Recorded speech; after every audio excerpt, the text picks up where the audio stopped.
Hello everyone.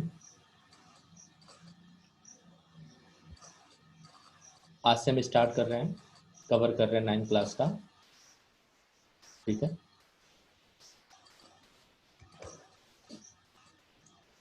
History and evolution of automobiles.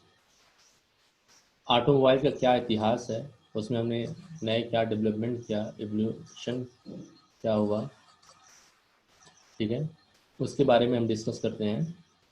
Firstly हम discuss करेंगे meaning of an automobile. Automobile क्या होता है, कैसे वर्क करता है, कैसे काम करता है, कैसे कैसे नए नए जनरेशन पर डेवलपमेंट होता है, ये सारी चीज़ें हम इसमें डिस्कस करेंगे। अगर हम पहले समय में जाएं और अब के समय में जाएं, बहुत सारे चेंजेस हो चुके हैं। पहले समय में बैलगाड़ी वगैरह होती थी, इंसान अपने भी एक एज इंजन का काम करता था, खींचता था, और इंसान को ठेले पे हुआ जैसे भी था वो अपना सेल्फ यूज करके ट्रांसपोर्ट करता था, सर्विस प्रोवाइड करता था। फिर धीरे धीरे डेवलप होते गया। फिर बैलगाड़ी आए, बैलों का यूज़ करके हम लोग सर्विस प्रोवाइड करते हैं, सामान एक स्थान से दूसरे स्थान हमने प्रोवाइड किया। तो ये सारी चीज़ें धीरे धीरे होता गया। Meaning of automobile: it is a wheeled motor vehicle use for transporting goods और passenger which also carry its own engine और मोटर। कुछ समय के बाद हमने डेवलप किया, रिसर्च किया, हमने इंजन का आविष्कार किया।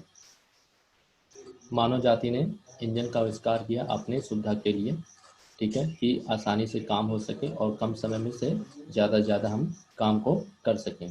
तो धीरे धीरे काम होता गया और हमने एक इंजन का यूज करके आज कार जनरेशन है, ट्रक का है जो ट्रांसपोर्ट का यूज करते हैं, गुड्स का सर्विसेज प्रोवाइड करते हैं। ठीक है, तो हम इसे इंजन का प्रोवाइड करते हैं। The word automobiles comes from the ancient Greek. Automobile कहाँ से, किस वर्ड से आया? Ancient Greek words means autos मतलब self, and the Latin mobiles मतलब मूवेबल, कि हम कोई भी बाइक या जो भी इंजन असेंबल्ड है उसको एक स्थान से दूसरे से मूव कर सकते हैं। ठीक है, मोबाइल्स का काम होता है ये। Most definition of the term specify that automobiles are designed to run primarily on roads, to have seating for 1 to 8 people, to typically have four wheels, and to be constructed principally for the transport of people and goods. ठीक है, हम लोगों ने design किया automobiles का। ठीक है, road पर उतारा जो 1 से 8 पीपल को हम बैठा सकते हैं। ठीक है, आजकल 4 व्हीलर है, ट्रक है, बस है। तो धीरे धीरे हमने अपने पास्ट को लेकर डेवलप किया और नई नई सुविधाएं इम्प्रूव। अब आज के समय में देखिए इलेक्ट्रिकल इंजन का शुरुआत हो गया, फिर इंटेलिजेंस का यूज करके हम और सुविधाएं में ड्राइवरलेस भी गाड़ी पर हम लोग रिसर्च हो रहा है। ठीक है, इसके बाद you will be develop and understanding of the concept of the wheel and role of wheel card. You will also learn various stages of development over several hundred years that made possible the invention of an automobile as we know it today.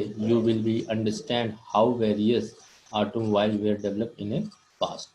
हमने past को देखा, बहुत से stages आते गए, तो क्या क्या ज़रूरत पड़ती गई, उस पर हम लोग रिसर्च किया, डेवलप किया। ठीक है, तो वो कंसेप्ट हम लेकर और नया कंसेप्ट यूज करके एक नए जनरेशन की हम लोगों ने ऑटोमोबाइल तैयार किया। जैसे हम लोगों ने एक छोटी कार का एग्जांपल लीजिए, देखिए ये कार है छोटा सा, ठीक है, नैनो है, ये टाटा कंपनी की कार है। उन्होंने भी ये सोचा कि मानव जाति के लिए या गरीब लोगों के लिए हम कम से कम समय, कम से कम कीमत पर, ठीक है, और हम प्रोवाइड कर सकें। ठीक है, तो ये automobiles car by the Tata Motors to launch in India company.